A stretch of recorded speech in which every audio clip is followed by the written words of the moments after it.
Sorry, I just said ahead, but it was behind the schedule. Sorry, I was nervous. Uh, on behalf of the Embassy of India, Tokyo, I'd like to extend a very warm welcome to our distinguished guests and presenters from India and Japan to our fourth edition of India Japan Emerging Tech Initiative webinar. Today, we are diving into one of the most critical topics of our digital age: technologies for cybersecurity. Whether you are joining us in person or virtually, we are very much thrilled to have you here.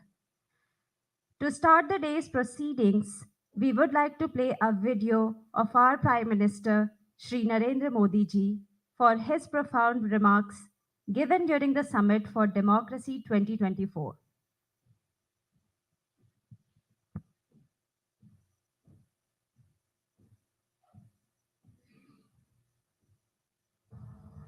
Excellencies, Namaskar. I thank President Yoon Suk Yeol for continuing this initiative. Summit for Democracy has emerged as an important platform where democracies share experiences and learn from each other. Excellencies, in a few weeks from now, the world will witness the largest festival of democracy in India. With around 1 billion voters expected to vote, this will be the largest electoral exercise in the history of mankind. The people of India will once again affirm their faith in democracy. India has an ancient and unbroken culture of democracy. It has been the lifeblood of Indian civilization. Consensus building, open dialogue, and free discussion have resonated throughout India's history. That is why my fellow citizens consider India to be the mother of democracy. Excellencies, over the last decade, India has moved forward with the mantra of Sabka Saath, Sabka Vikas, Sabka Vishwas, Sabka Prayas. That is collective efforts for inclusive growth,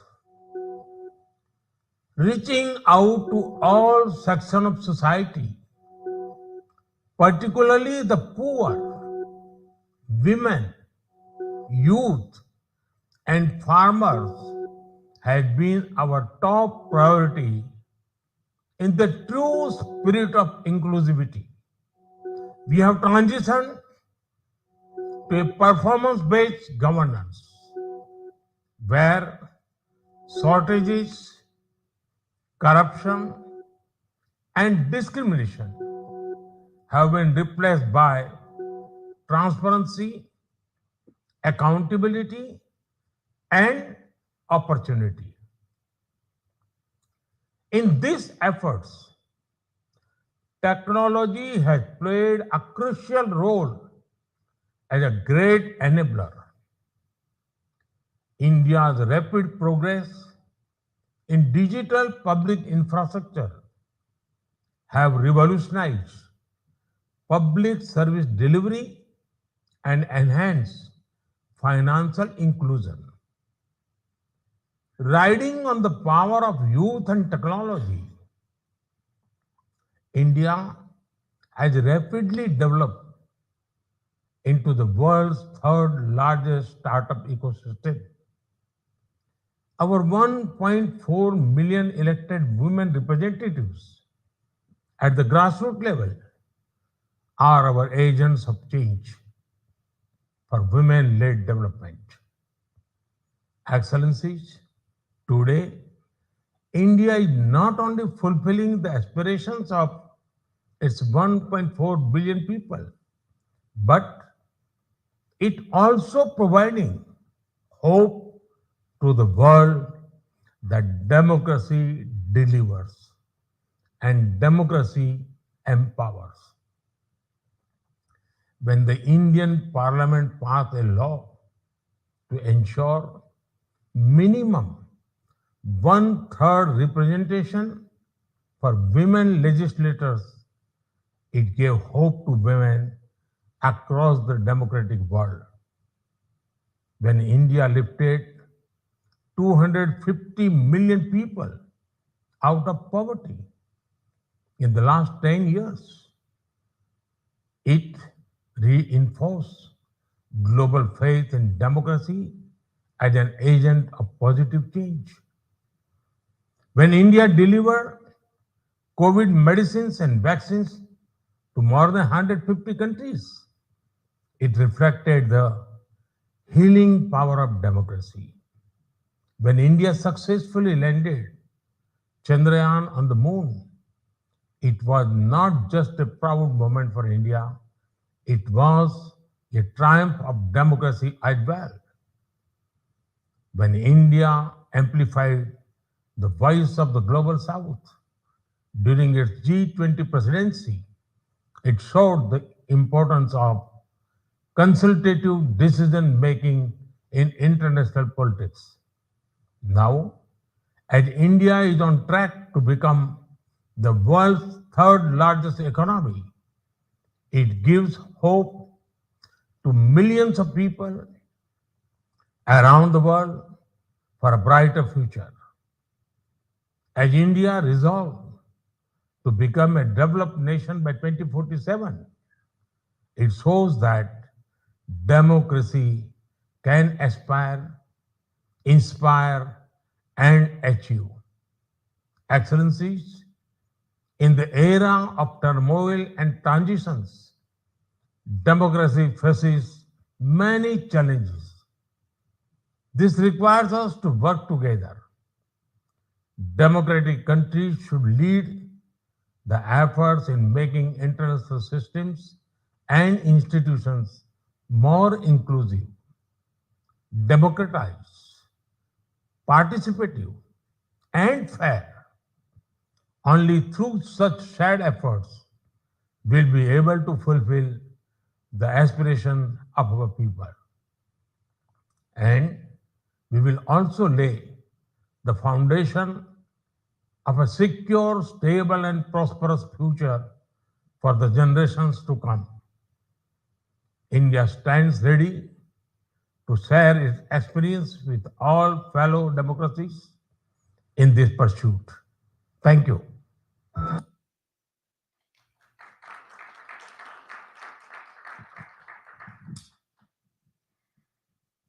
Without further ado, may I now invite His Excellency Sri Sibi George, the Ambassador of India to Japan, to please inaugurate the session with his keynote address.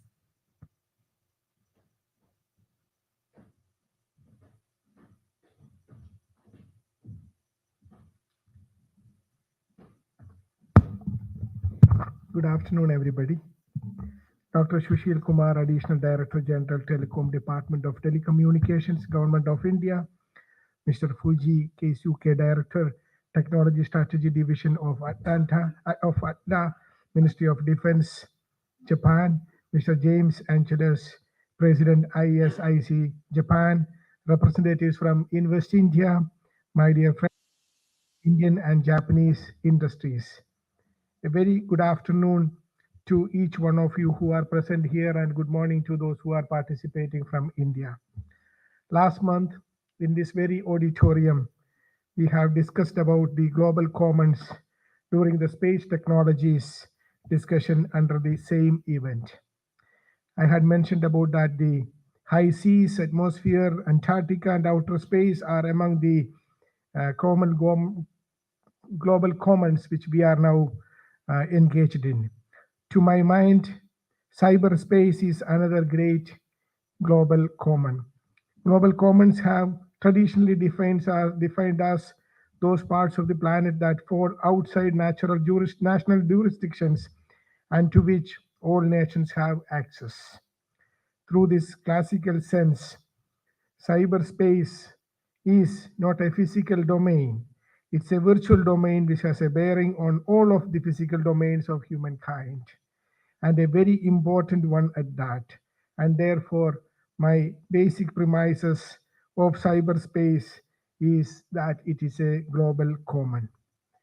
We in India speak of democratization, and we have seen how Honorable Prime Minister addressed the Summit of Democracies, speaking about India's history of democracy. I'm very happy that this video was shown to this esteemed gathering here. In fact, India is going the to witness the world is going to witness the largest festival of democracy in coming months, which is a great event for the world to celebrate.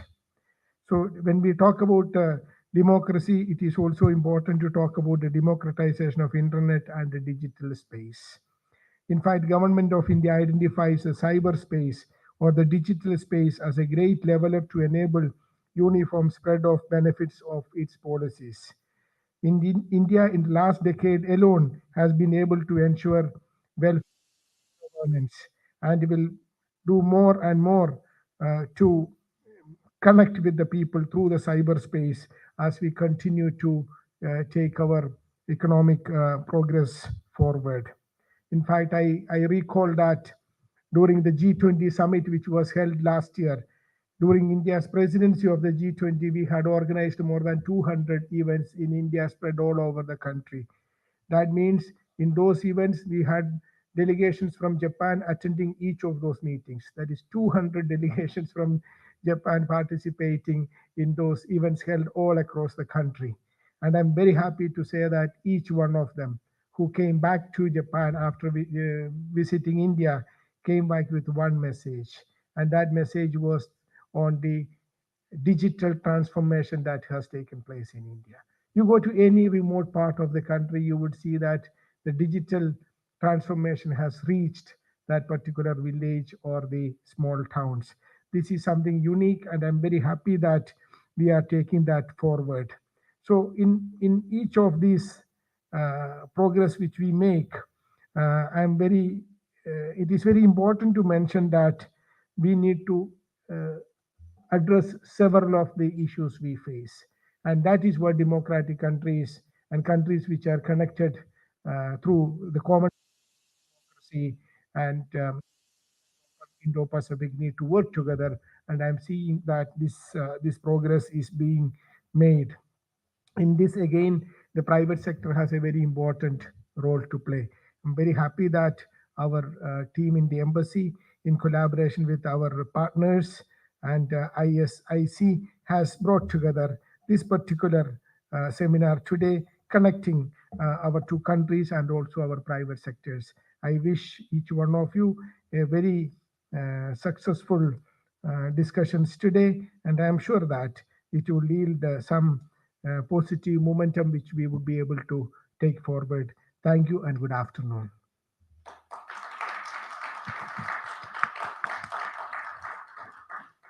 Thank you, His Excellency, for your remarks.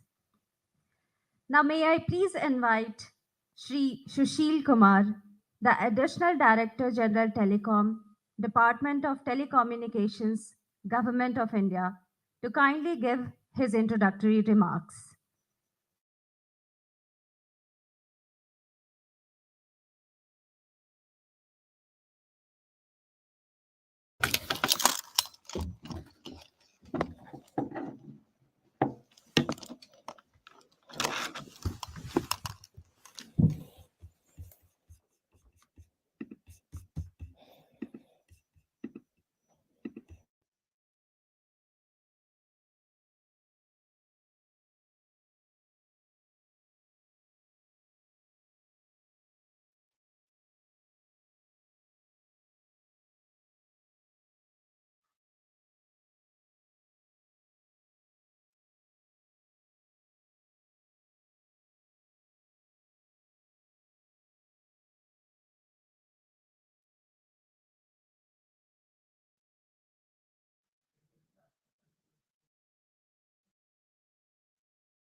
Yeah, yes.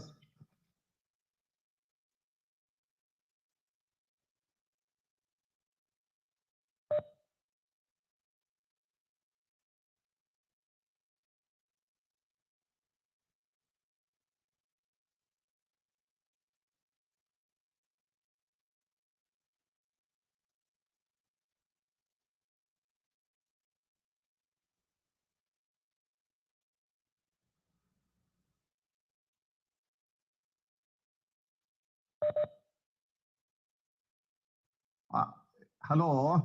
Yeah, I'm sharing my slides. I am sharing my slides. Yeah, yeah. Please, please, ma'am.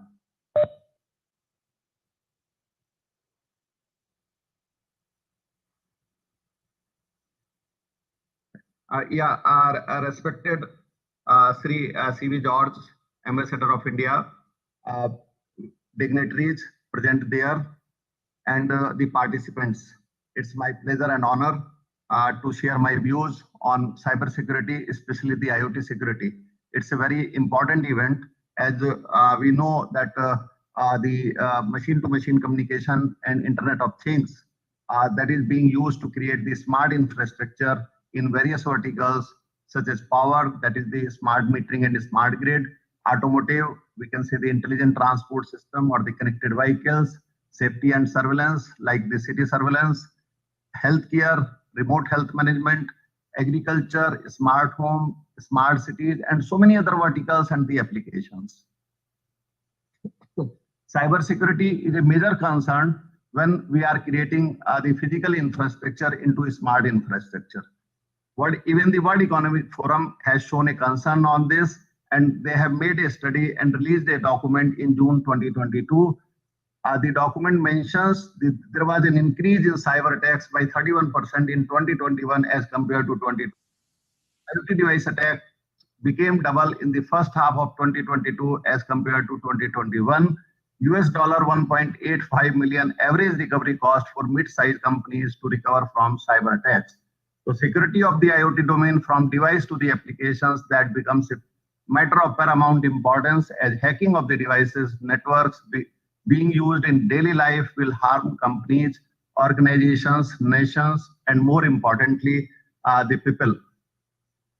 Some of the reasons of hacking of IoT devices, like the weak user credentials, insecure firmware upgrade, or the outdated firmware, malware, use of weak encryption algorithms, device modifications, lack of physical hardening. In India, we have done this study about the hacking of the IoT devices, challenges, and how we can ensure that the ecosystem should remain safe. The security cannot be built overnight if as it is a connected ecosystem across the globe. The malware in the available in the devices in one country may affect even the devices in the other country. This is the slide taken from the Microsoft Cyber Signals, which was released in December 2022. It mentions the malware infection from the IoT devices being created by various countries. So in fact, every country has to protect their network and try to ensure that the malware infection is not available, or if it is transmitted from other devices or the other countries, it doesn't harm the smart infrastructure. One of the major concern shown by IoTSF, that is the IoT security, that is the researcher wing in the UK. They mentioned that the IoT device, they are having lesser concern about the vulnerability disclosure policies. In fact, suppose the devices becomes vulnerable, how it should be intimated to the concerned device manufacturers so that they should develop the patch programs and should update over the air. Number of devices are having the software, operating system, firmware, and if these firmware and the operating system are not updated time to time, then the devices may get vulnerable. In India, in the policies and in standardization, what work we have done, that is also the part of this presentation. In India, Department of Telecommunication released a National Digital Communication Policy in 2018. Some of its salient features related to IoT and security are like the communication sector, 5G, artificial intelligence, robotics, Internet of Things, cloud computing, and M2M, and delivering market for IoT M2M connectivity services in sectors including agriculture, smart cities, intelligent transport system, multimodal logistics, and security is the main concern of this policy also. National Telecom M2M Roadmap in 2015, then M2M Service Provider Registration Policy was released in 2022, and it has been further updated in 2023. Telecommunication Engineering Center, that is the technical wing of DOT, that is working M2M IoT domain since 2013 for finalizing its specification in sync with global standardization bodies like the ITU, ETSI, NIST, and so many other standardization bodies in whose meetings we are continuously participating. While working as a DDG IoT in TEC before my current posting, from 2013 to 2023, I got developed and released 20 technical reports in M2M IoT domain covering various verticals, communication technology, EMF radiation from IoT devices, and IoT security. Several recommendations they are the part of the policies and the standards. These documents are freely available on the link mentioned here. We also adopted one M2M as well as 3GPP specifications as national standards for the development of a standard-based and sustainable ecosystem in the country. If we are developing the standard-based solutions, then those solutions will be sustainable for a long time and may be used not only by the present generation but even by the future generations. Out of 20 technical reports, 4 documents are related with the security. That is Security by Design for IoT Device Manufacturers. It was released in 2023. Framework of National Trust Center for M2M IoT Devices and Applications in 2022, and Code of Practice in 2021. Envisaging the importance of these technical documents, ITU has posted 6 technical reports, including the first 3 related with the security, on its global resource portal for the benefit of the global community.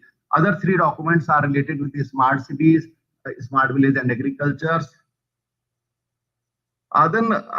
The first document, Code of Practice for Securing Consumer IoT, it was released by us in 2021. If we see the principles, it is based on the ETSI principles, like the first 3, no universal default password, implement a means to manage reports of vulnerabilities, and keep software updated.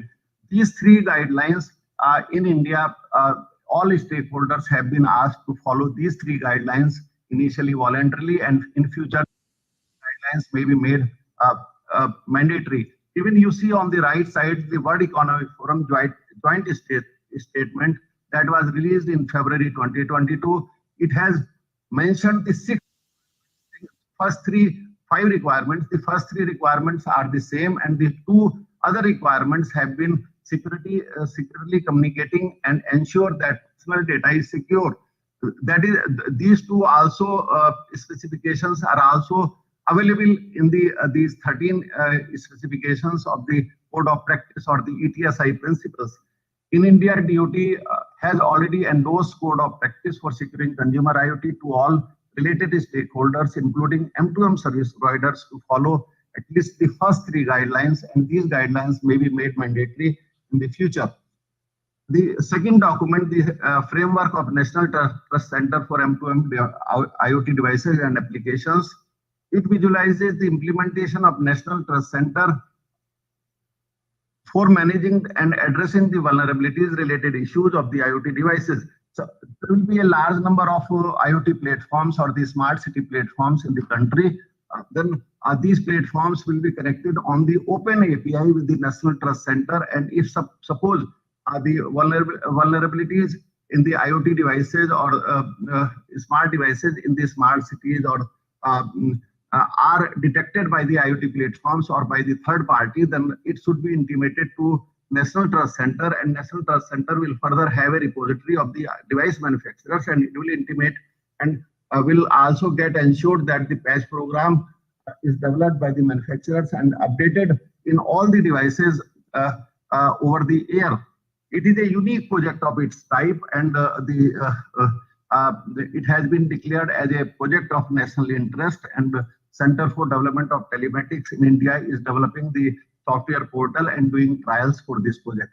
The technical report Security by Design for IoT Device Manufacturer, it was released in 2023. It highlights various threats and challenges related to IoT devices security, includes study of national and international standards by ITU, ISO, IEC, ETSI, NISA, IOTSF, NIST, GSMA, 3GPP, etc., best practices and guidelines, UK, DCMS, CSA Singapore, World Economic Forum, STQC, and to mitigate these challenges. This report also provides recommendations for IoT device manufacturers and related stakeholders, including policy makers, which will help in securing IoT ecosystem. Cybersecurity labeling scheme is an important outcome of this technical report. Recommendations are being included in the security requirements being developed for testing and certification of the products by NCCS wing of DOT in Bangalore with the help of IIT Hyderabad. This is the proposed IoT device classification for India. Like level 0 will be having the devices which needs no security, no testing. These such type of devices will be connected through the gateway only, and gateway should be secured. Then the devices may be classified in the level 1 to 4, depending upon the risk associated with the applications. And on this side, we can see the security requirements, and based on this,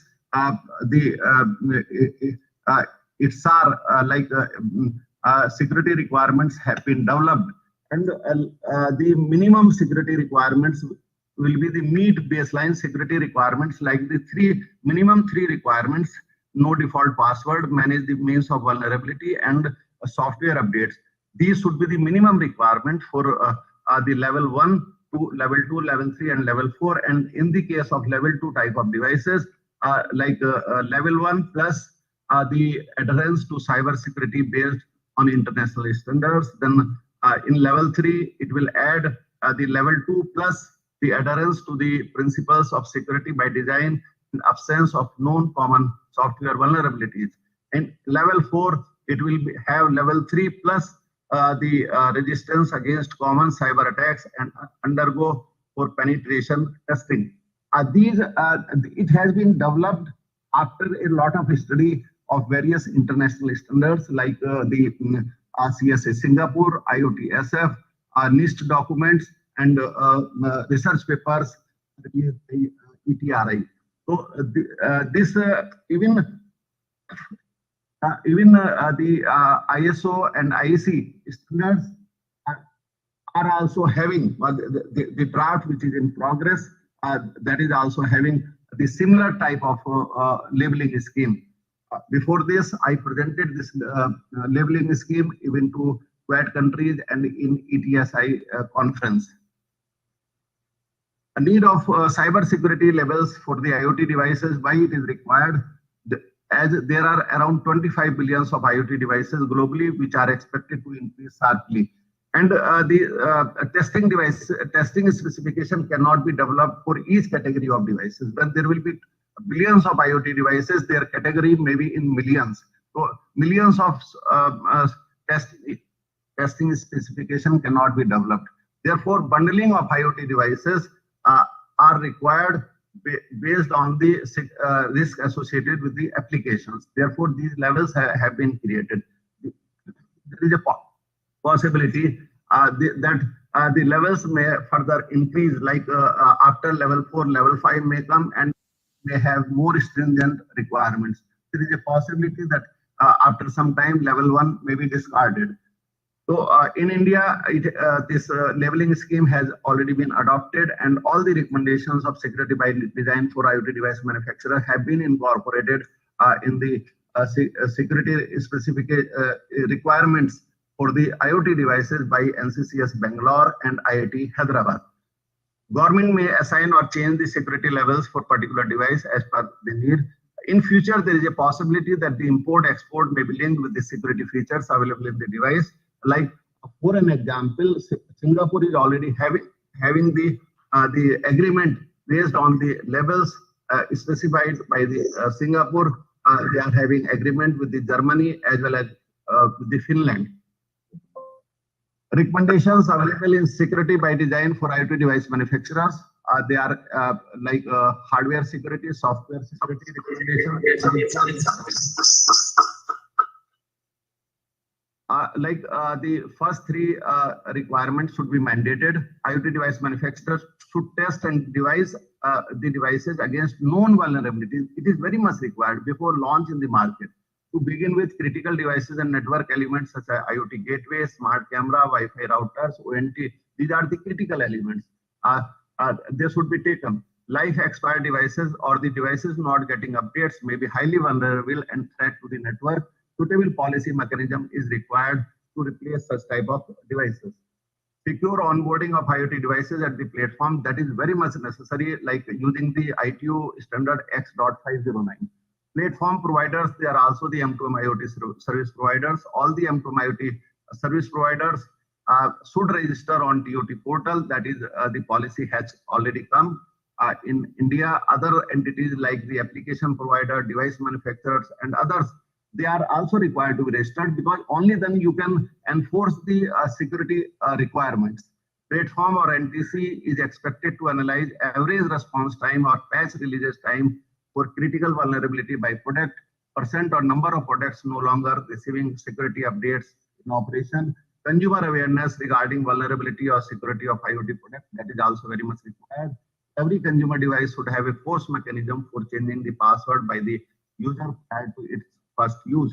There is a large number of recommendations available in this document, and I've taken only very few recommendations from this, like the recommendations related with the embedded SIM, where should be the SMTP and SMSR located.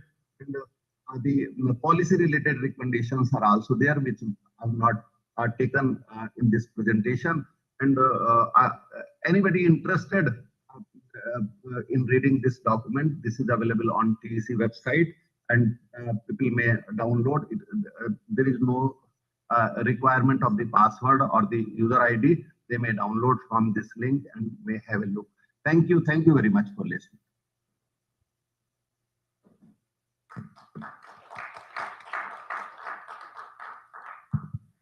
Thank you, sir,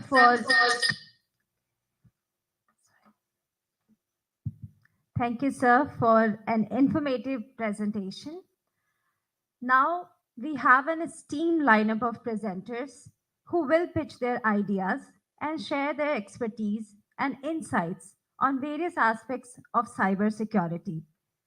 We would also like to encourage every participant here as well as online to actively participate by asking questions and engaging with our presenters during the Q&A session. Your input is highly invaluable in making this webinar a truly enriching experience for everyone involved. Now, may I please request ATMEX Global to come and present your ideas. And the speaker is Mr. Ueno.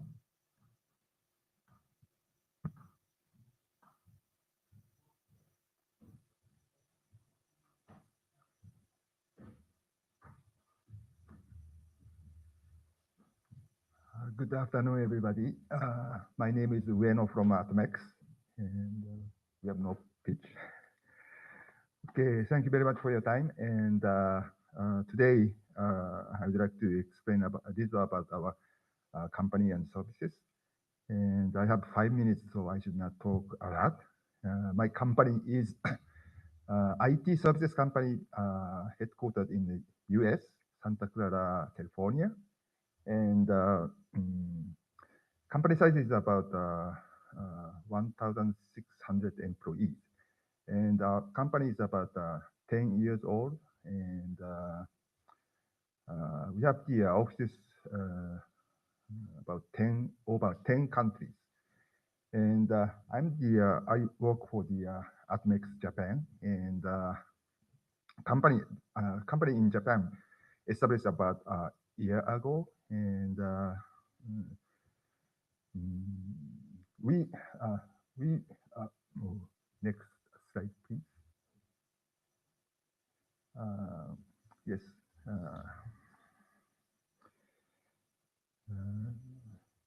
The right hand side, we have the partners, Google Cloud, Microsoft, and Red Hat, SUSE, many other partners. And we have the offices about 10 countries, 9 countries at this moment, and we are opening the office in Switzerland very soon. Next, please. We provide the basically 3 services: engineering services and managed services and the next-gen services. For the engineering services, we do IT engineering services, and also we do product hardware product services like embedded product design and development, and also we do development of the software runs on those hardware. And we do a lot of work for the clouds, and we work for the next-gen service like IoT, IIoT or AI, ML kind of the next-gen services we provide. Next slide, please. These are the customers we have globally. They are mostly a big company, but we are not looking for the always big company, but we also work with very small company, and even those big company, we usually start very small. We do a small start and then make the project or partnership bigger. Our company think the trustworthy is the most important thing, and we work very closely with customers. For example, there are some Japanese customers we started working with last 1 year, like Ricoh or NEC. The first project we had with them is like a $10,000 type of the small project, $15K US project, and then next month they request us to make it double, triple. Now we have a certain amount of good business with them. You can see our customers is totally industry independent. You can see some of them are transportation, aerospace, healthcare, transportation. We work any industries where the customer need engineering services. Next, please. For cybersecurity, next slide, please. For the cybersecurity, not only cybersecurity, but all engineering services, we provide the DevOps services. And for the security information and event management, we put on the most importance, and we do a lot of 24/7 monitoring and instant response and kind of thing. This one is the DevOps services for the cybersecurity. Next slide, please. Okay, and we use the DMBOK or DMBOK2 from the AMA for data management or data governance. Okay. And we don't have any our own products. We only provide the engineering services, and we work for the cybersecurity applications or system development for customers, and we can tailor all the time for the system for the customer by unique customer needs. For the information security and compliance, we are certified by ISO 27001 and also AI CPA, SOC, and HAPAA.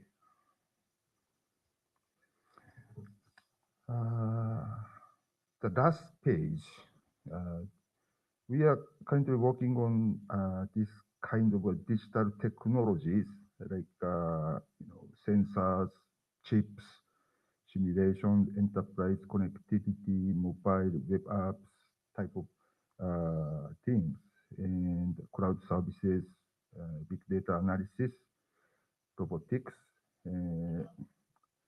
We can work any type of applications or any kind of the engineering service you need.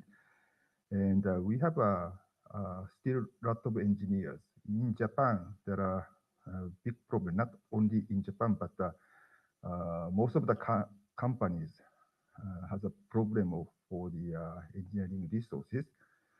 That's why we can provide support for them. And yeah, we still have the engineering resources available. And our companies, after COVID-19, we are hiring about 300 engineers or fresh graduates every year.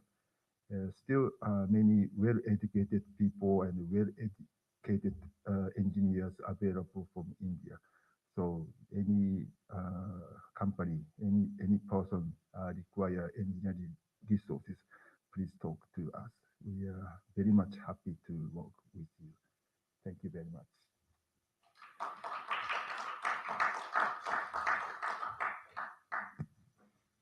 Thank you so much, sir, for your innovative ideas. Now, may I please invite Threatlight, a company named Threatlight, and our next presenter is the CEO as well as the co-founder of the company. So, may I please invite Miss Lisa.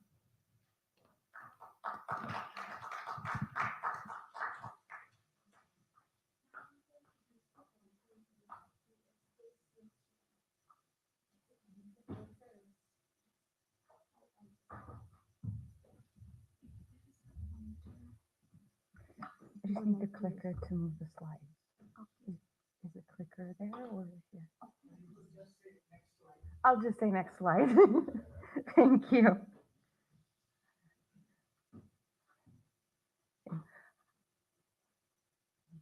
Lighting. Hi, James. Hi. It's an honor to be here today with all the distinguished guests, hosts, and guests. Thank you for this opportunity to present my new startup. In a very sharp contrast to the previous speaker, we were established in 2024, so we're not 10 years old, we're 0 years old, and we don't have 1,000 employees. We're still very small, but we have high hopes for our future. Yes, I'm here today to introduce to you Threatlight. Can we go to the next one, please? Great. So today we're speaking about cybersecurity, and when speaking about cybersecurity, I guess there are two natural realms that we think about. One is security defenses. The other one is security and cyber breaches and incidents. And the single most important factor in a cyber breach is, as you guessed it, because it says there on the slide, is speed. Can we please go to the next one? Thanks.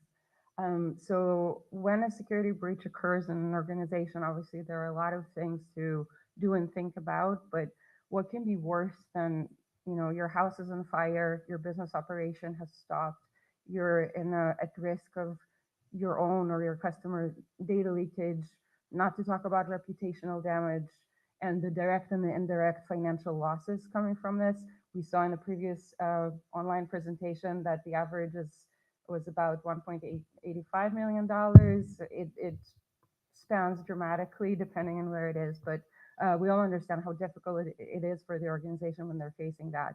And probably the worst thing during that time is the feeling of helplessness and not knowing what to do next, not knowing when it will be over, when you will restore your business operations and everything will be normal again.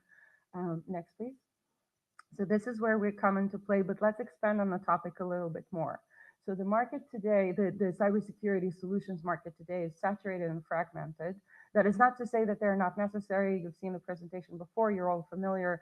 Every organization should have a security stack. Every organization should have a security program and try to prevent things as much as possible. However, the threats volume is growing. Attackers are getting more and more sophisticated, and it's becoming more and more every day because the world is also becoming more digital and virtual, and they're getting smarter. So the statistics, as you can see, are overwhelming. Every 14 seconds, a company is falling victim to ransomware. I'm assuming everybody knows what ransomware is. If someone momentarily forgot, it's when all your data is stolen and encrypted, and you get this fancy little note that says, "Give me Bitcoin or real money, or else." Nearly 4,000 new cyber attacks occur every single day, and over 500,000 new malware variants are being detected every day. Those are the ones that are being detected by those great EDRs and other solutions. Think about how many are going undetected. So it really is very overwhelming. And so it's not really a question of if, it's a question of when. And this is where ThreatLight helps businesses and organizations deal with, handle incidents with unmatched speed and try to restore or maintain business operations even in the face of a threat. Next, please. And minimize future risk. Forgot that. Yeah, so that's us. Next generation proactive digital forensics and incident response alongside cyber resilience services. Businesses is probably, it's not only private sector, obviously defense, government, everything applies. I just want to explain a little bit about why we created the company. So myself and my co-founder, who for the time being will remain incognito, but I do want to say that he has 2 decades of IT and cybersecurity experience with offensive and defensive. He is a major in reserves in the British Army. I myself have a military intelligence background from IDF, Israeli Army, and I've been for 2 decades in the business of vendors, startups, etc. A decade in cyber, working very closely with customers, understanding their needs, pains, building incident response teams, watching the whole vendor interaction, and being involved in establishing this operation. And we have noticed a recurring and troubling pattern that organizations are very unprepared for attacks and very slow to respond and very reactive. The solutions in the market, however, are also very slow to respond and usually provide partial fixes and not a comprehensive solution. And also we've seen time after time how businesses receive those reports and recommendations, but they don't know how to implement them and they don't receive the necessary guidelines. And we see time after time how organizations, companies, businesses fall victim to the same attack again and again and again because they don't know how to improve their cyber posture. So the gap in time efficient, proactive response is what inspired us to create ThreatLight. And that's here we are today. Next, please. Yeah. So we are essentially a services company. It's a blend of technology and offensive and defensive expertise of humans.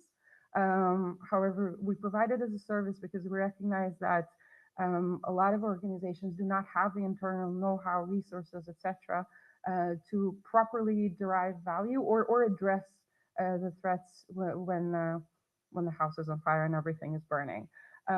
We also don't want to waste time on unnecessary noise, which does happen a lot.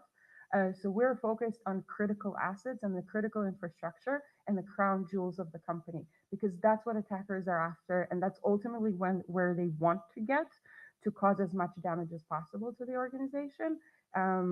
So a lot of the things don't need to be, you don't need to spend time on them.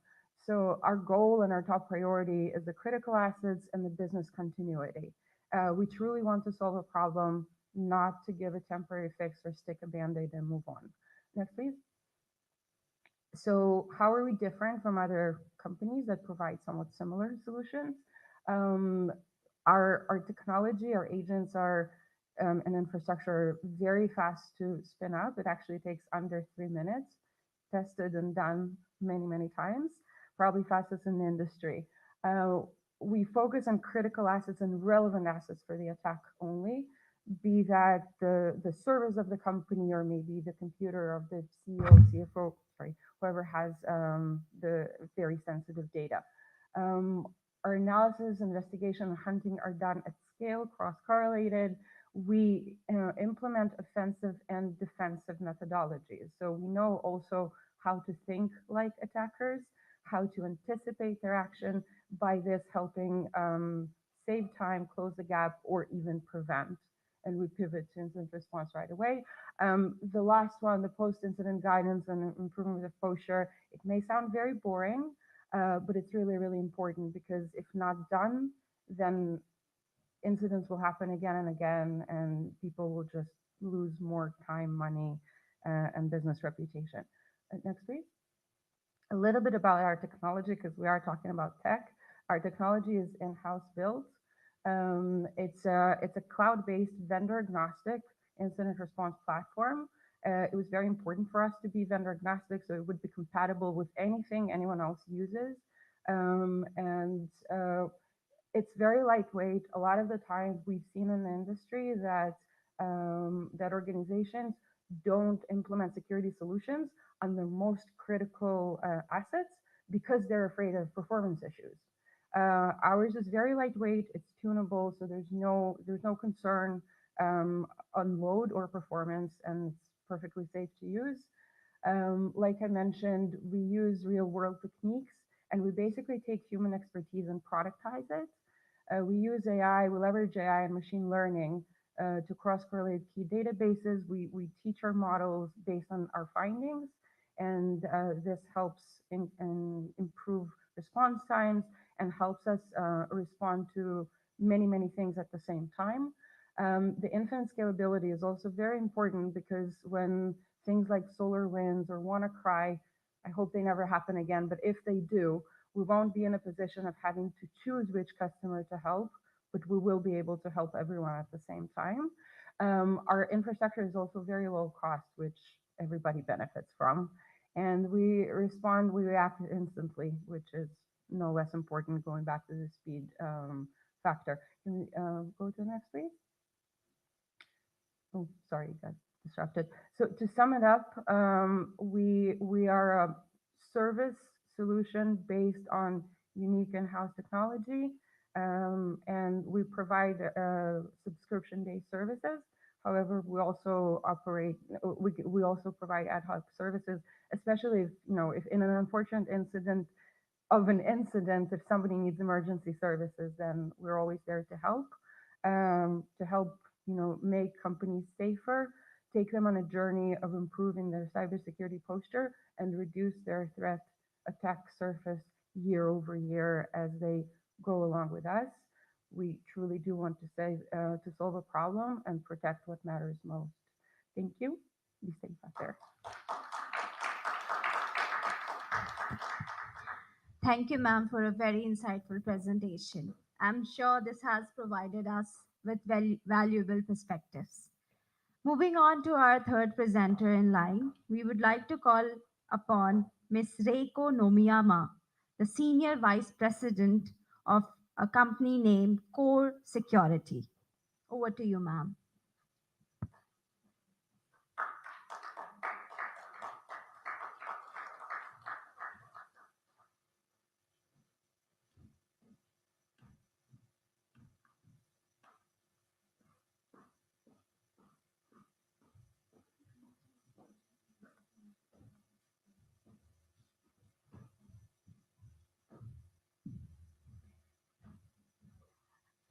Good afternoon, everyone. Thank you very much for the great opportunity today. I'm very glad to present our company core. And today I wear so white because I have two reasons. And one reason, I'm originally from Tokyo, and this place is my favorite place because the blooming cherry blossom, the season is coming soon, and the location is perfect. So I can't wait to see the cherry blossom blooming. So I wear the similar color because the cherry blossom here is a bit white. So I wear this, and thank you. And second reason is our company is white hackers. So that's the core I'd like to talk today. Is our company name is Core. Is our company is a Japanese company. It's very unique company. Our team is very international, and normally Japanese company is built up with the Japanese people, but this company is built up the people from the all over the world because cybersecurity is very well educated people needed and technology and very much knowledgeable we need. So my background is not cybersecurity, and my background is medicine and science, and I was a researcher of the cancer and very similar system of human body and cybersecurity. So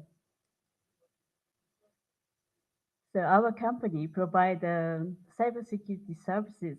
Normally, we provide uh, for prevent the customers from the black hackers, and we correct our knowledgeable from the all over world and create our two branches now located in Japan, but we have two branches overseas in India and Uzbekistan, and we collaborate together.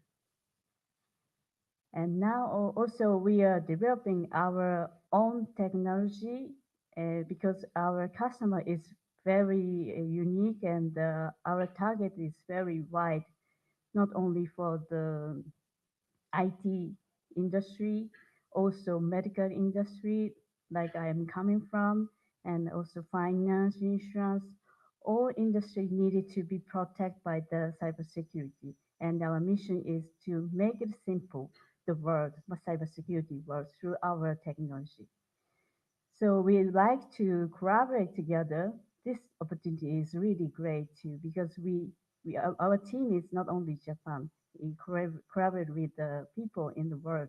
So I'd like to thank you for this opportunity and to collaborate the people together.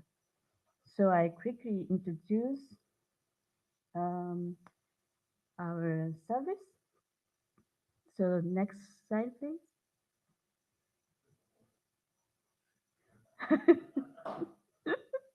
Maybe we want to talk about it. He's a CEO sitting next to me. So please ask him if you have a very detailed question. Please ask him. So next slide, please. So this is the agenda about our core. I talk a bit um, about the detail ahead of the slide. So please next slide. Can you go to the yes? So we are located in Tokyo, but we also expanding the business to all over the world, global market. So next slide, please.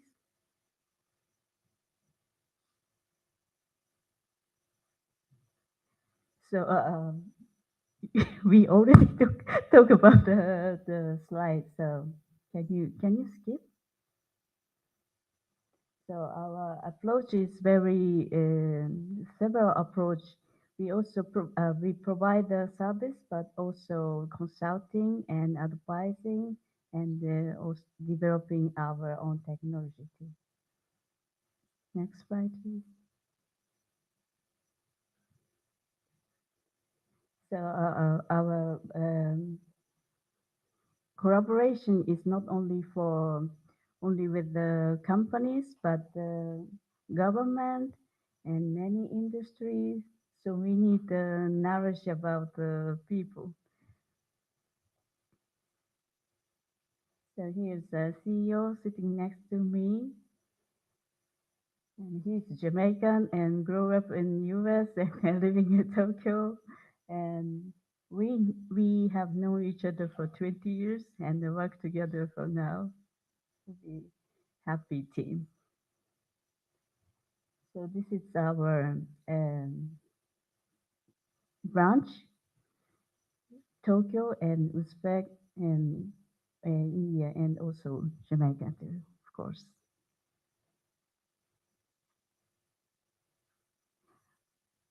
Yeah.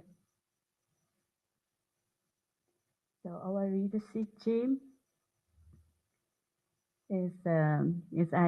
as I said, our team is very international, and we always talk about on the online meeting. Yes, yes. Thank you. So I couldn't know the slide is ready, so I already talked about it. So for the quick review, this is our service. Actually, we have six basic service. Uh, Presentation test,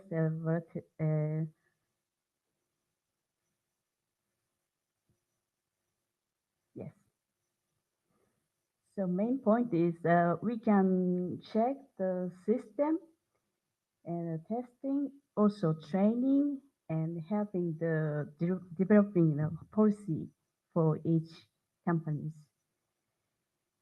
Because each company has their own issues and the size is totally different and the awareness level is totally different. So we focus on their own need. Okay, next slide. It's very getting in detail, so can you skip? Yes, yes, yeah,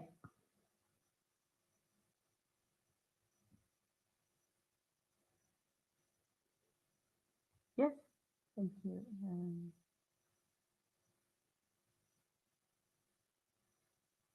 So let's talk about a bit in Japanese society. In Japan, it's very important to listen our client's need and take time to talk about the reality, what happened in the company, but need to talk and listen and show the opportunity to be growing up and develop the system for protecting the cybersecurity is very important. Yes.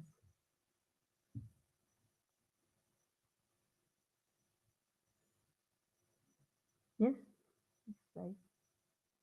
Yes, our technology is now developing. Is what I can say is very limited, but we uh, developing our technology based on the need we listen from the client because they have a big gap from the understanding and the reality what happened. So our technology is using for the reality and helping the real issues in the customers company. Yes, our technology is very important for uniqueness and innovative and solve the real issues for the client.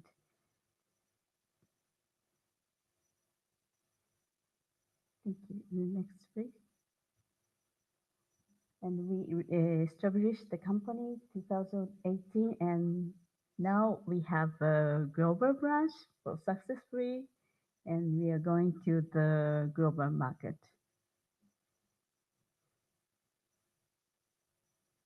Yes, and our industry is very huge, and talk about the medical field too, and also space industry too now.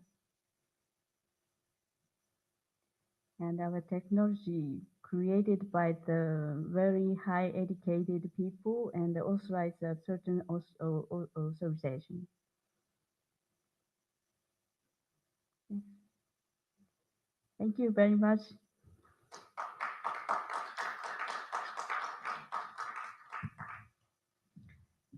Thank you, ma'am, for the engaging presentation.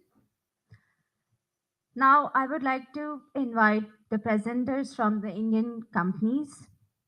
Our fourth presenter for today is Lumiverse Solutions Private Limited. May I please call upon Mr. Amar Thakre to go with his presentation.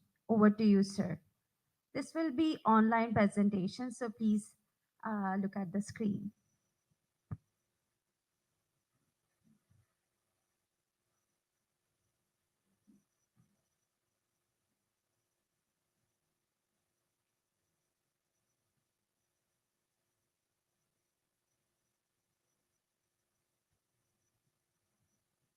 All right.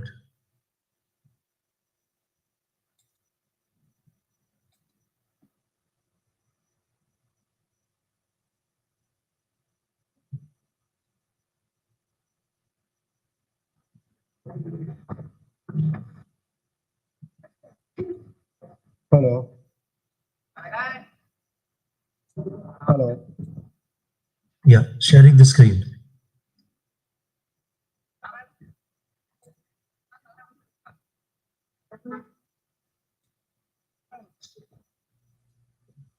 I've shared the screen. Is it visible to everyone? Yes.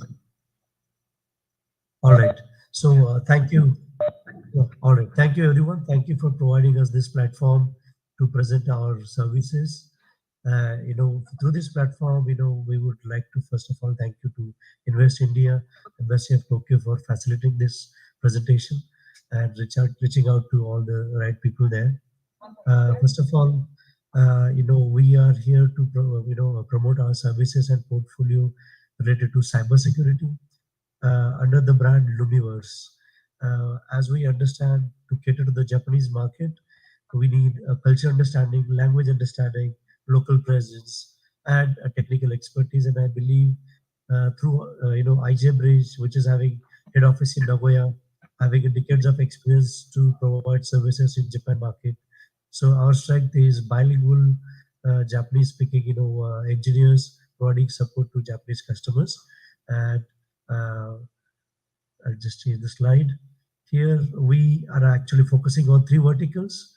Through Lumiverse, our agenda is to provide services in cybersecurity, where we generally focus on infrastructure, IT, IoT and OT cybersecurity, to spread the awareness and reaching out to the majority of the individuals and businesses. Cyber ambassador is our another product, and to focus dedicatedly on automotive cybersecurity. We are vertical is cyber attacks, which is being operated, focusing on pen testing too, and also training in Japanese as well as technical training by having a dedicated cybersecurity lab in India. So that's the overview. Abhishek, over to you.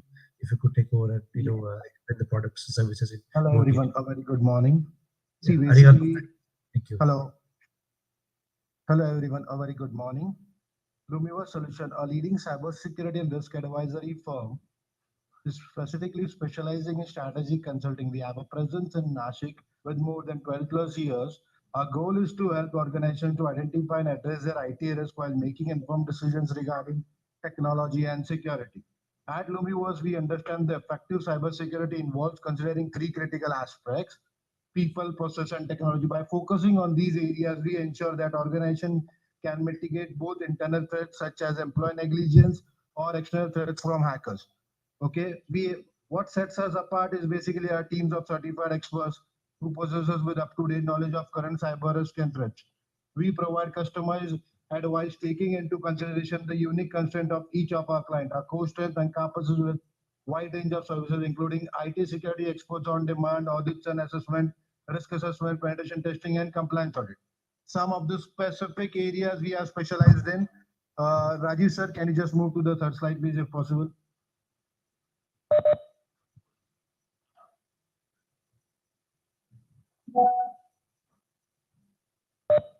Yeah. Yes. Yes. Regarding the service offerings, we start with the cybersecurity area where we cover vulnerability assessment, penetration testing, web application security assessment, mobile application security assessment, network security assessment, secure code review assessment, robot penetration testing, drone penetration testing, and cloud security assessment for AWS, Azure, and GCP. We have a different area of strategic consulting as well, where we provide virtual information security office service, which covers an whole InfoSec department along with a CISO for the early tech startups. And there is one niche area of a service which we cover is security technology identification, evaluation, and implementation. This is a service where organization is not aware about which kind of security solution is best for their organization. And then we go ahead with the governance risk and compliance aspect, where we start with ISO 27001, which is for ISMS, and then we go with the data privacy aspect, which is like PIMS ISO 27701. Then we move ahead with the PCI DSS compliance, NIST cybersecurity framework, IT general control audit, IT application control audit, IT risk assessment. We also have like focus in personal data protection act. Hello. Yes, please. Okay. Now, just covering the governance risk and compliance Yes. area, where we are working on the privacy aspect, we are working on the infrastructure aspect as well regarding the security posture. And we do have like competencies for getting like SOC 2 Type 2 attestation and implementation from our end. And we have like OT competencies as well, which covers an IST 882, ISA 99, IC 62243, and IoT security is where we have like in-house competencies. And we also do cater to staff augmentation for specific area which covers the area of cybersecurity domain. If you need a SOC analyst, if you need like governance employee, if you need like cybersecurity expert, if you need like cloud security engineer. Abhishek sir, could you please slow down slowly because it's difficult to understand. Hello. Okay. Now, specific to staff augmentation, we cover 6 areas, which covers from the offensive aspect, which covers the defensive aspect, which covers the compliance aspect as well. Okay. Let me do one thing once again. Let me share the screen again.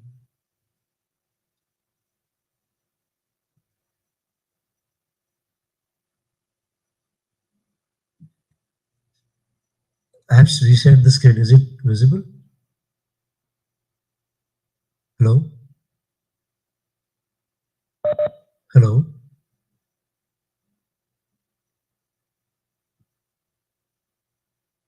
Yeah.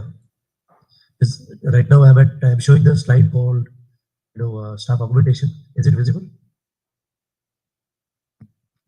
Sir, yes, it's visible.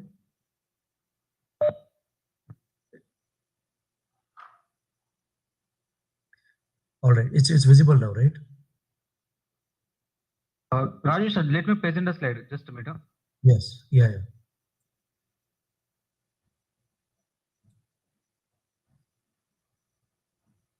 Is it visible now? Abhishek sir, it is visible? Yes, it's visible.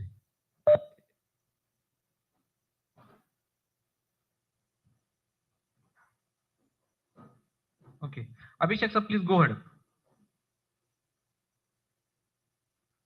Cover.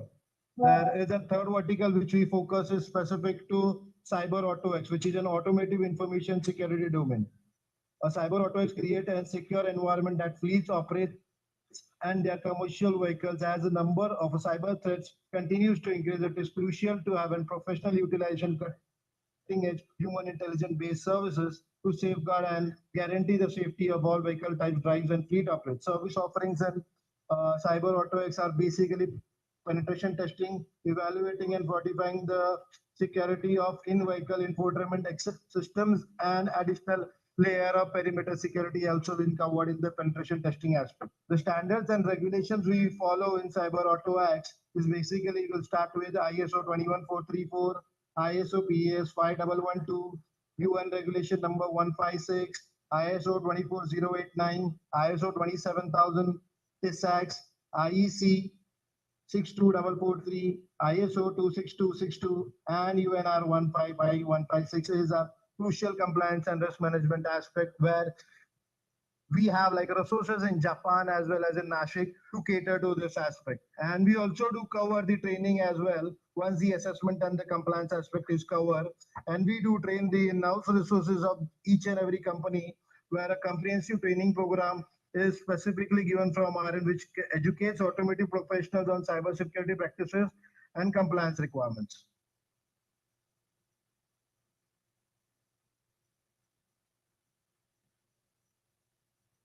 Thank you, everyone.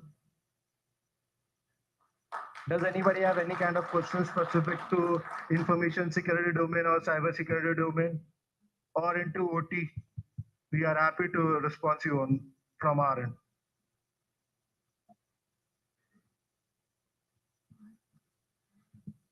Can we have the light, please, here? Sir, can you hear me, sir?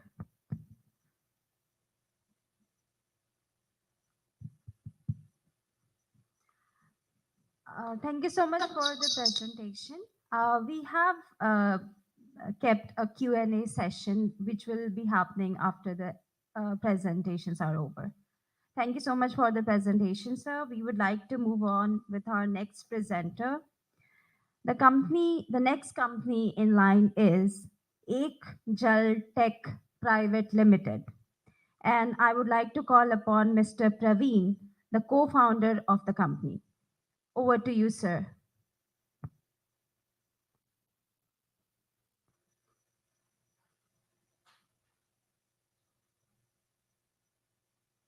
Offering in the cybersecurity area, we are Ek Jal Tech. We are a 2-year-old company.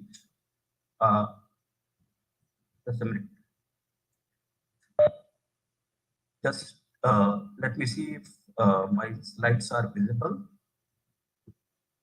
Yeah. Is it visible to everyone, please? Yes, sir. We can very much see your presentation.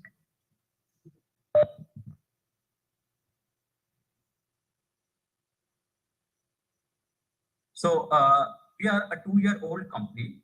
This is a confidentiality notice. Whatever we are presenting within this forum only and for this today's discussion purpose only. So I would straightway come to the problem statement that we are trying to address. So we are addressing 2 different problem sets. So one is automotive, where we have UN EC 155 and 156 mandate, which is for all auto company where they need to be cyber safe with respect to passenger vehicles. So we have a product which supports OEM in that. Second is we focus to defense.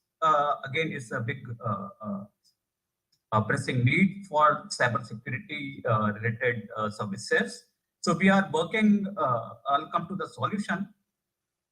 So we are working in automotive and defense cybersecurity products, apart from other things that we do. So these are the 2 focused products. So in automotive, we are trying to help OEM with a supply chain management tool, which will help them utilizing vendors as per the UN EC mandate, 155 mandate, for giving out over in thousands of the components that they need to give to vendors. So how to ensure the security in that as per the law.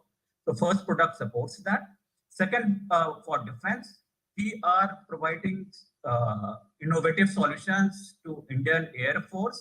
So we are providing them 2 tools. We will give you details about those tools in later slides. So just to give you an overview of our technical stack. So we are primarily a cybersecurity company, but we do have a very deep knowledge of AI, ML, and DL through our partner company. We both of us, myself and my colleague Neeraj, We have over 30 years of experience in IT design, development, cybersecurity, project management from a leading Indian IT company earlier. And we also, as a vertical wise, we go into automotive, railways, defense, and system engineering. So talking about our product, so first product is automotive supply chain security. So this is for distributed development interface agreement, which OEM need to do. So this helps OEM to ensure that whatever component they outsource, contractual security and all the security requirements are managed through this tool when it is given to a vendor, and they can monitor the security requirement and delivery of every individual component through that tool. So that is the first. It's a very, very required tool for all OEMs. And we think that it is easily targetable market is 1.5 million, but the total addressable market can go as high as 80 million. Second product is our anti-phishing tool. This we are developing for Indian Air Force as per their specific mandate, and easily targetable at market again here is 1.5 billion.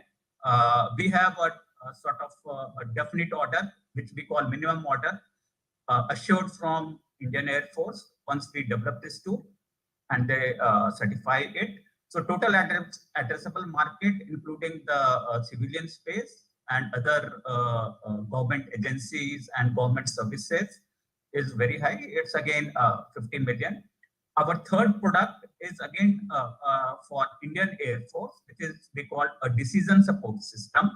This decision support system is internally making use of a lot of data which is coming through multiple channels.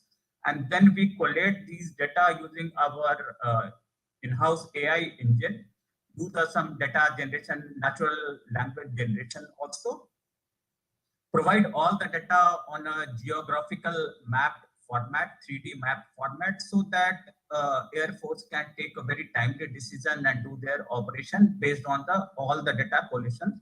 So it's a very innovative tool, and we are very glad that IF has selected us to do this work for them. And total addressable market for this is around 100 million as per our estimate. So we have a question answer session, but feel free to stop me in case you have any specific question in the middle of the presentation also. I'll welcome that. So competitive analysis for automotive, we have a lot of companies that are based in Israel, Germany, US, which are trying to provide the automotive tool. But we have two unique USP.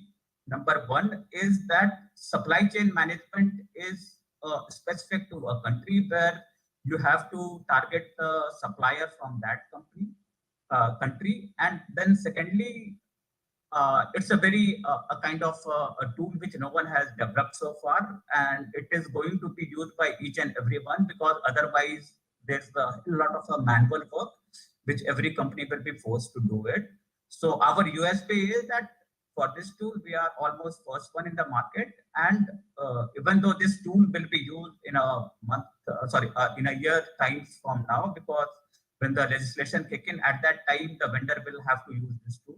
But we are ready with our tool, so we need to market it. And for that, we need a marketing muscle, but development is already quite advanced. Then decision support system and anti-phishing support system. So first of all, we are developing this specifically as per the Indian Air Force requirement. So even if other tools are present, we have assured sort of a market from Indian Air Force, who has guaranteed its purchase. And also it is specific to armed forces, specifically the air forces. So I think it will be it has a ready market in the other Air Force as well as other army, the defense forces. And the same tool can be extended to the civilian applications with different set of training data. Our current traction, so we already have two confirmed orders from Indian Air Force. We have done work for National Thermal Power Corporation and its sister companies like DRBCL and SPCL. Also with VirtuBox, Voxamus, and Innovate Systems. So these are the early traction. These are of different sizes, but we are happy that we are getting the traction right away. So current status of the product development. So automotive supply chain security, the distributed development interface agreement tool for security insurance in the automotive supply chain. So this is a supply chain specific tool for automotive and specifically for security requirements management. So we are already very advanced. We can do the MVP in 3 months, and in 6 months we want to take this to market. With which, after which we will be doing a lot of marketing effort. And anti-phishing tool and decision support system tool. For anti-phishing product, the MVP is ready. Beta we will be doing with Indian Air Force, and beta is planned in 4 months' time, and actual delivery will be certified in 8 months' time. Decision support system is under development, and the time that we have planned for this and committed is 1 year of development and sort of testing and then deployment time with Indian Air Force. So what is our current state with respect to investment and utilization? So we have already invested around 4 CR, which is around over 500,000 USD from our own side, from from the founders as well as from the angels. And we are not actually requiring any money for anti-phishing and decision support system. That is all taken care of for the development. For supply chain management, anti-phishing and decision support system, to take it to the market and do the development for different verticals will require further support. As per this is our plan how we will utilize the fund, and our current ask is for 700 million. It is not million, 700,000 USD. I'm sorry, this is please read 700,000 instead of 700 million. So this is our current ask. This is the exit strategy that we have for any investor. For example, new funding round, or we can do the buyback once we have the traction from the armed forces as well as other government departments, or through acquisition, or through buying by other shareholders, or through the employee stock option program, or we can go for the IPO. So all these exit strategy is currently open for the investor, and we are okay with any of these. Would like to tell you about our previous fundraising. So we have advanced discussion with different VCs, 2 VCs to be exact, but we have not concluded any funding rounds with any VC so far. And so far we have only the co-founders and angel funds, which has been raised for 4 CRs, which is around over 500K USD. Accolades for our team. So you can see in his previous professional engagement, our COO, Neeraj, is getting the prize from the External Affairs Minister of India and current Minister of State for External Affairs.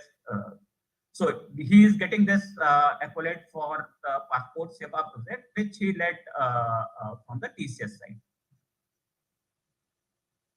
Coming to the team, I am Praveen. So I have extensive experience from TCS. I have led TCS for its Europe vertical, its healthcare vertical. We have worked for the cybersecurity deployment and compliance for global who's who, whoever has been TCS customer. So I have a very varied experience of cybersecurity, almost all its constituent work, right from the framework up to the audits, and compliance and architecture, everything. So my focus currently is on the automotive embedded security as well as defense security. So Neeraj has been a project manager, so he has managed projects which has run into over 500 to 1,000 people team. For example, Passport Seva of India, which is ensuring the passport services to the whole of India on behalf of Government of India, as per his other things. So we decided to quit TCS and join forces approximately 2 years back. So our advisory board is again, it's a very, we are keeping not all the advisors here. So for example, Dr. Arun Kumar, he is a professor in CARE IIT Delhi. He is the top line researcher in underwater acoustics, digital signal processing. He is also a member of Bhashini project with the Government of India. He has plenty of experience in signal and speech processing. Sandeep Kumar is also our partner and advisor. So he is running an AI company called Voxamus System. He has been working in top EDA companies like Cadence and Synopsys. And currently he is specializing in deep learning and AI systems. He also has a very good experience in signal processing. Dr. Vireshwar is our, again, mentor from IIT Delhi. So he is an expert in automotive CAN, Central Area Network. He has a lot of understanding of automotive networks and automotive components, embedded systems, and the cyber security in the automotive system. So that's all from my side. Thanks for your time. I'm open to all the questions which you may like to discuss with us.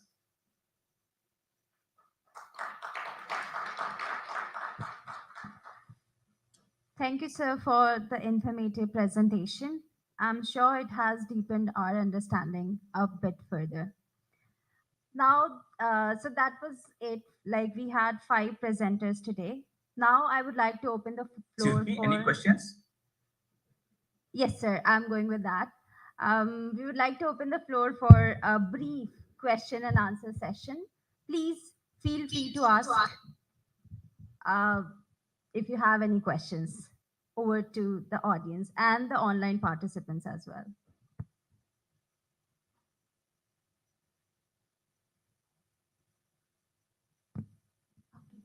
Maybe have the mic there.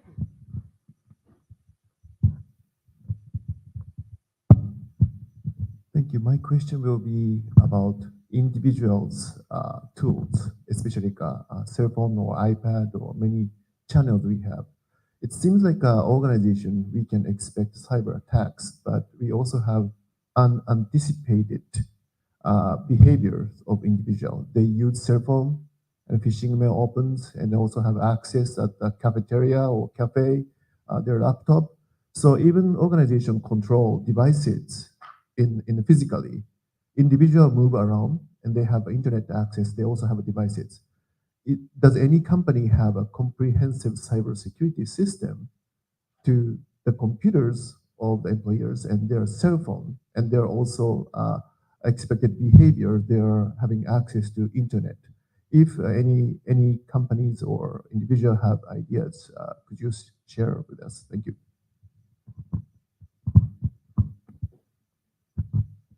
Thank you so much, sir, for your question.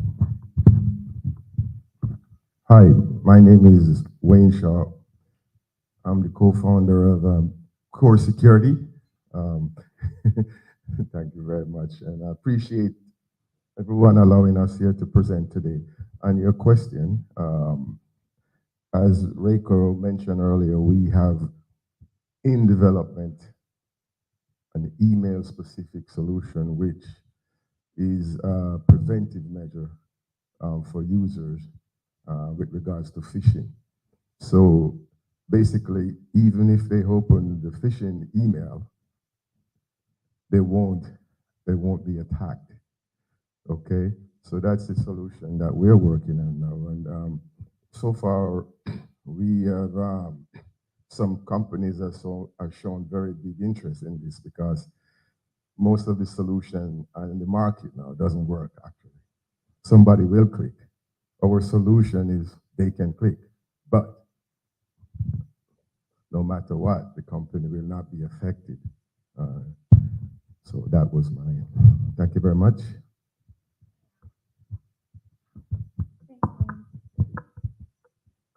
I don't know if I need a mic to talk to you right here. To add on to Wayne said, if I can offer a slightly different angle to things, of course, it's important to train people to raise awareness on how to behave with their personal assets, and those assets are growing. And I don't know if a single company offers a comprehensive end-to-end protection, but you definitely should adopt what you need on all of those. What I do want to say is, and this is where my company focuses, is we focus on the critical assets because there can be attempts at phishing on random, I don't know, a salesperson sitting in a coffee shop on a public Wi-Fi or something like that. At the end of the day, attackers are trying to always get to a very specific same few spots, and it's only there where you truly become vulnerable to damage. So you really need to protect your critical infrastructure very, very well, and hopefully the noise that happens on the margins will not be that significant.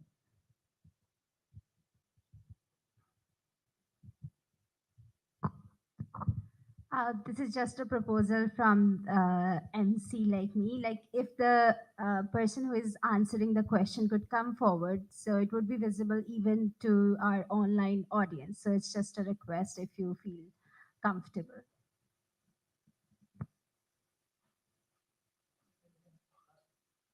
Any other question to our other presenters? Let me encourage everyone, because this is a very big, crucial opportunity to engage directly with the presenters. So please don't hesitate, go forward. Yes, sir. Also, the floor is also open to our online participants. Please feel free to ask any question if you may have.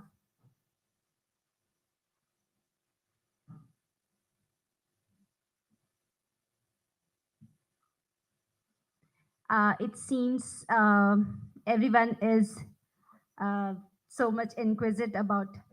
Does anyone have a question? Oh, sorry, ma'am. Yes, please go ahead.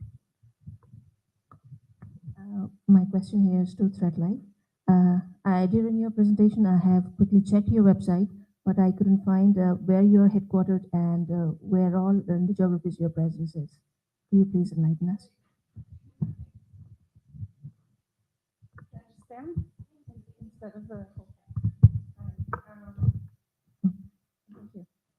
Yeah, sorry about that. I realized I didn't mention it. We're headquartered in the US. We are present physically in Japan and in the UK, and the team is generally distributed globally. Yeah. Our website is very new. It's still in development alongside with our branding. So yeah, more changes to come very soon. Did I answer, or is there any other part to that? Yeah. Yeah, I've been in Japan for over 10 years, and I'm based here permanently.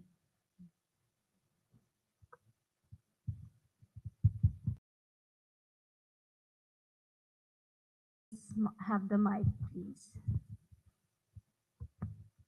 Thank you. My name is Takeru from Sophia University. My question is about the data management.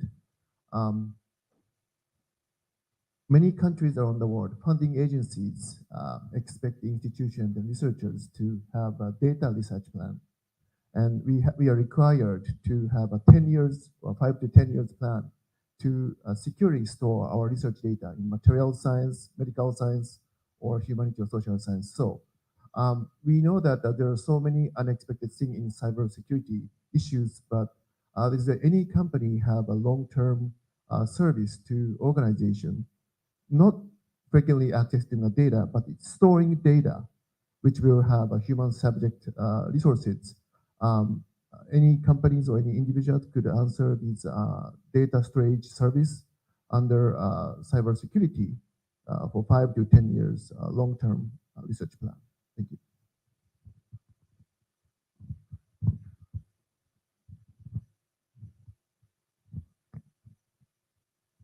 Would anyone like to answer the question from online participant side as well?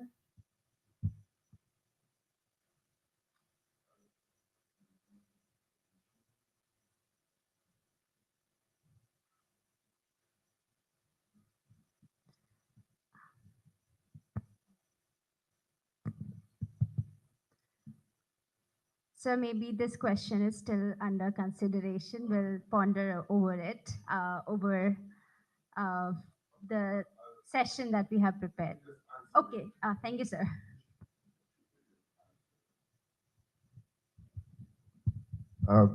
Okay. There's no one solution that fits all. However, there is a number of companies online. I've seen any here today, but online that provide what we call data storage, and it depends on the company's security requirements. Some company, as you mentioned, 10 years. Some company, whatever. But there's a number of companies online who offer those services in the cloud. And the question comes though, where is that data stored? And I think then you will have some compliance issues with regulatory as to who will also have access to that data, where the providers are. So you need to clear the regulatory requirements from your country versus also where the data is at rest. So.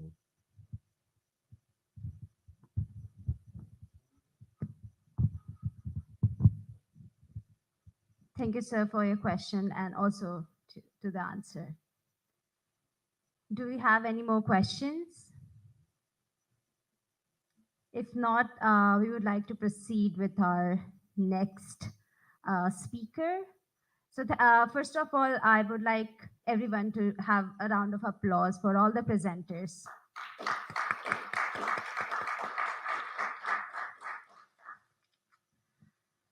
Now, may I please invite Mr. Fuji Keisuke, Director of Technology Strategy Division, the Acquisition, Technology and Logistics Agency, to please give his remarks. Over to you, sir.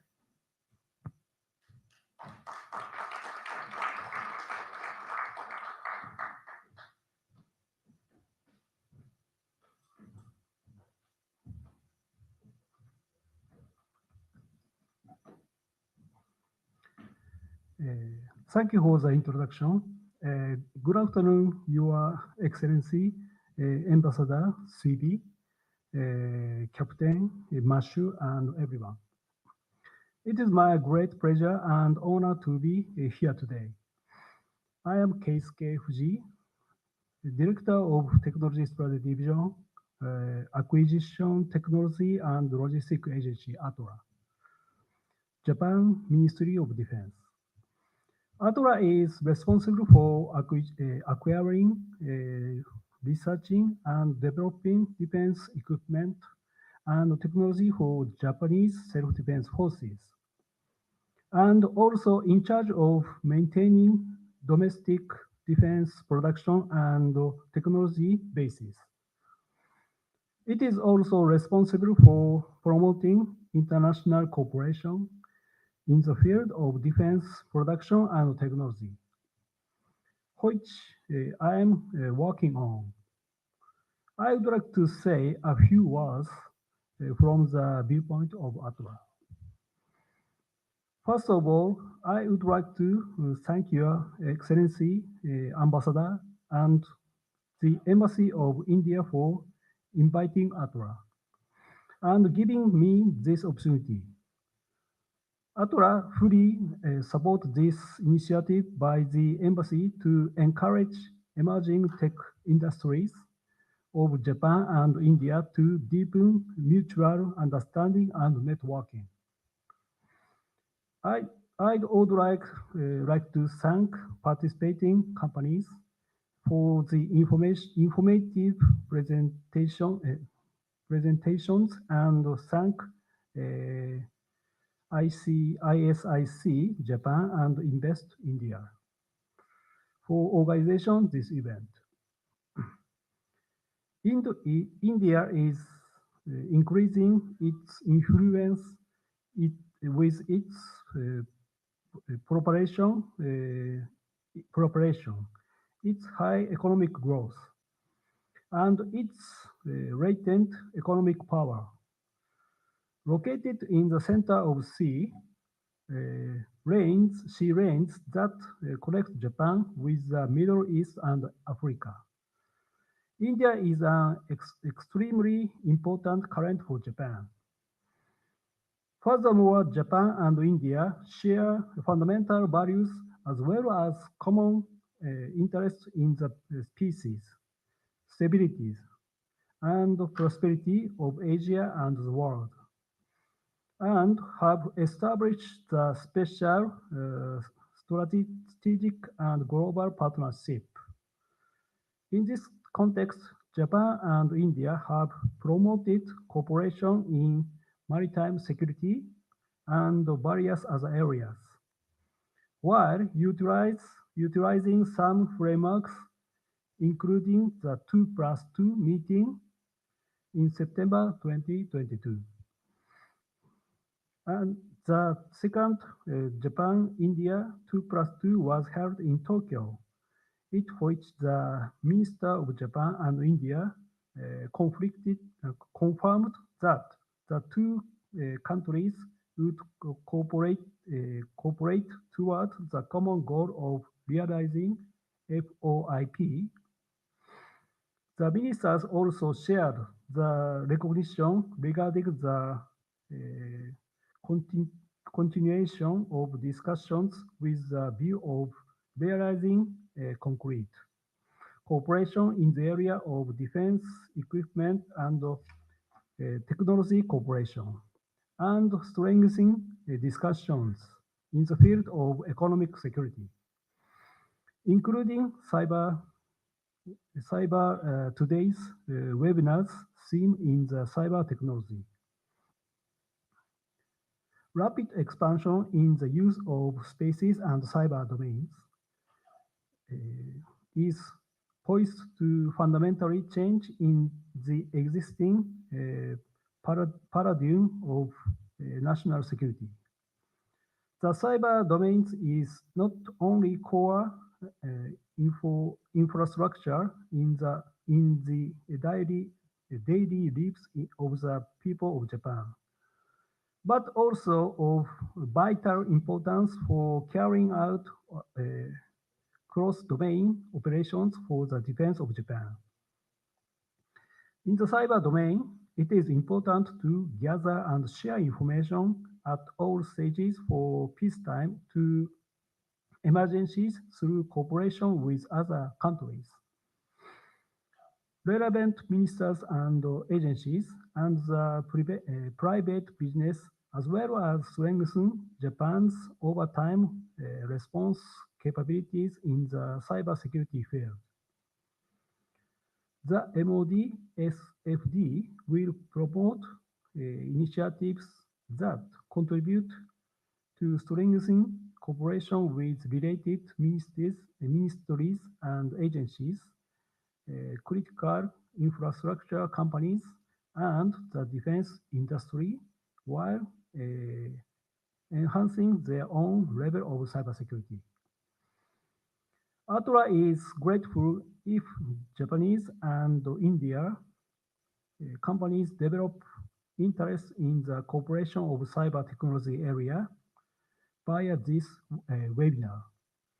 ATRA is always ready to offer support as better as possible to realize practical collaboration. Finally, I hope today's India-Japan Emerging Technology Initiative will lead to new businesses opportunities for the participating companies.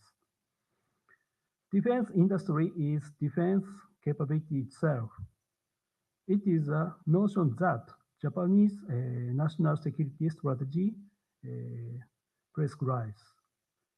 The defense production and technology bases are virtually integral part of defense capabilities. I believe Indo-Japan Defense Industry Cooperation will enhance production and technology bases and defense capabilities of both countries, and hence create better security environment in the Indo-Pacific region. Thank you very much.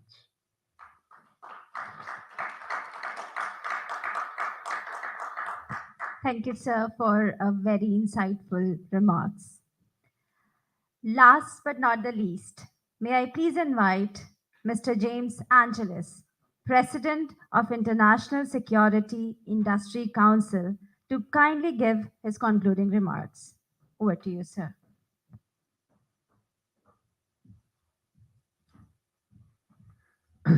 Well, this is the good part. I get to close this event by introducing the next step, which will be to get acquainted with each other very socially and in a very warm environment here that's created by the Indian Embassy. And I want to give a special round of applause to Kaushika, who has moderated a very difficult situation of with her youth and with her female from the India landmass here in Tokyo, Japan. This is what we're here to celebrate. Thank you, Kaushika. That will take me back to the beginning. Admiral or Ambassador George talked about the summit of the democracies. This is no small issue. Democracy is at risk, and at the heart of our security is the cyber enterprise, the cyberspace. So when we talk about this as experts and professionals, none of us know where we're headed. We have AI and machine learning and the whole quantum and the post-quantum era, and there are so many new eras coming that none of us can even follow them. What we can do here is assemble as people and to trust each other and learn about how and what to do. At ISIC, we've created an enterprise called the Circle of Trust, where we bring people together on a regular basis and just to meet and greet and get acquainted at a personal level. We think this is at the heart of our democracies, as clumsy as it is, as noisy as it is, as imperfect as it is, as we've seen here today, trying to master a WebEx conference from abroad. We're all stumbling, we're all children, we're all students, and I want us to realize that, to forgive, to help make things better. That's our mantra. So thank you for coming today. Let's chow down. Chai down.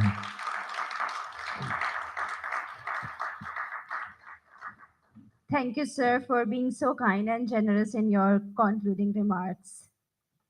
With this, we would like to wrap up today's hybrid webinar. We would like to thank all who joined in person as well as virtually for their precious time. Now we would like to invite you to a networking session, chai and refreshments. I would like to say apologize to our online participants that they cannot be present here to have a chai with us, but maybe until we meet next time. Thank you so much for your time.